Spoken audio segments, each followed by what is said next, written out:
Ei pessoal, tudo bem? Eu estou gravando esse vídeo hoje justamente para comentar o caso Mariana Ferrer, principalmente o ponto que vem gerando muita discussão, muita até mesmo revolta e indignação nas redes sociais, que diz respeito ao suposto reconhecimento do estupro culposo pela sentença que absolveu o acusado.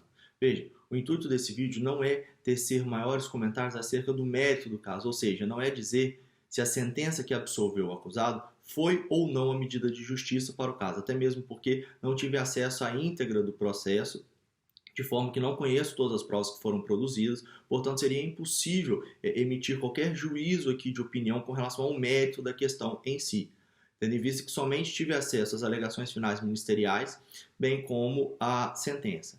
Porém, a ideia desse vídeo é realmente tratar acerca dos institutos jurídicos que cercam o caso e, sobretudo, desmistificar essa ideia de que o indivíduo foi absolvido pelo reconhecimento do estupro culposo. Inicialmente, eu quero deixar bem claro que tanto o crime de estupro quanto os demais crimes que ofendem a dignidade sexual da vítima são crimes extremamente graves, são crimes que deixam um trauma na vítima muito grande, um trauma que normalmente ela vai levar para o resto de sua vida. Portanto, é necessário que o Estado puna o indivíduo que pratica tais crimes com o maior rigor possível previsto pela lei. De outra forma, eu quero ainda, antes de realmente começar a comentar acerca dos institutos, fazer um pequeno comentário em razão do vídeo que está circulando na internet, da audiência no qual a vítima foi ouvida. Veja, a atitude do advogado de defesa é inaceitável.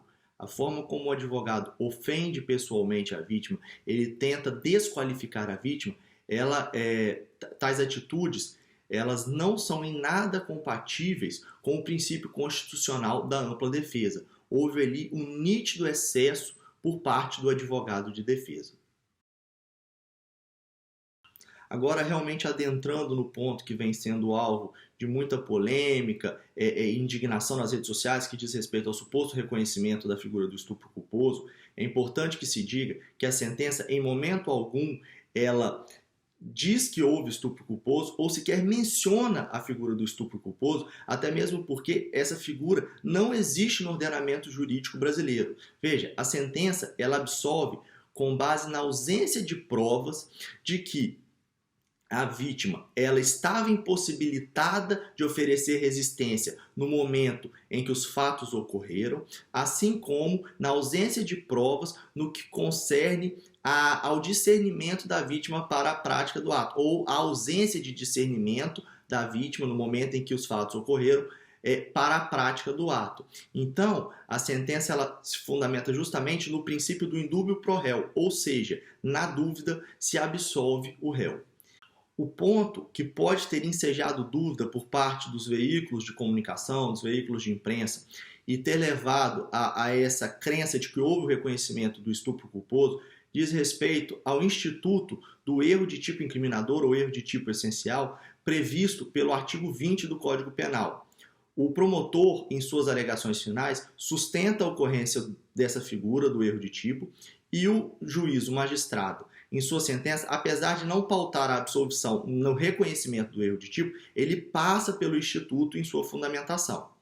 O erro de tipo, ele diz respeito a situações nas quais o indivíduo que pratica a ação, ele erra, ele comete um erro com relação a alguma das elementares do tipo.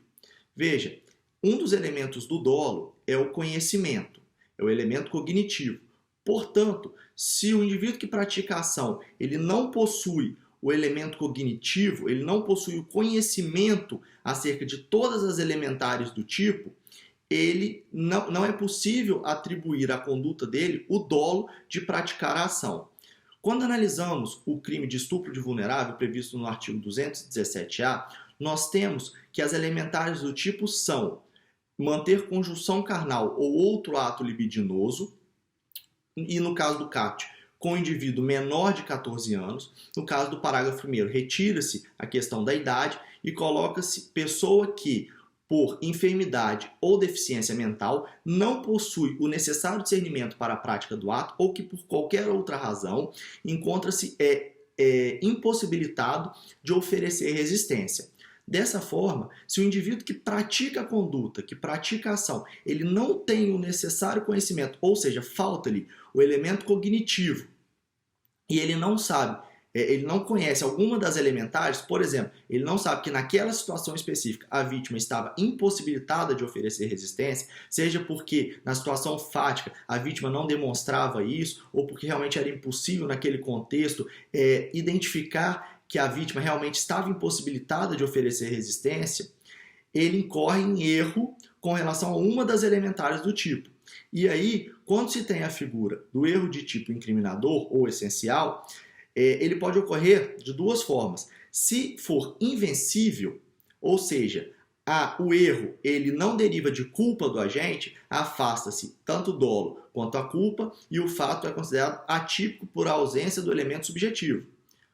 Já se o erro de tipo ele é vencível, ou seja, o erro deriva de culpa do agente, afasta-se o dolo por ausência do elemento cognitivo, porém, permite-se a punição a título de culpa. Agora, desde que haja previsão da modalidade culposa para o delito. Até mesmo porque o próprio Código Penal, no parágrafo único do artigo 18, diz que os crimes só são punidos na modalidade dolosa. Para que os crimes sejam punidos na modalidade culposa, é necessário expressa previsão legal, que no caso do crime de estupro de vulnerável, inexiste. Somente existe no artigo 217-A e nos demais dispositivos do Código Penal a previsão da modalidade dolosa de estupro de vulnerável. Portanto, mesmo que se reconheça o erro de tipo incriminador vencível para o crime de estupro de vulnerável, necessariamente irá se conduzir à atipicidade por ausência do elemento subjetivo. Por quê? Porque não se tem dolo e a punição a título de culpa torna-se inviável, uma vez que inexiste a previsão da modalidade culposa para o crime de estupro de vulnerável. Eu quero agradecer a todos que acompanharam o vídeo até aqui. Quero deixar também o convite para conferirem no site www.burk.com.br um artigo sobre este mesmo tema, esmiuçando um pouco mais as questões que foram tratadas aqui.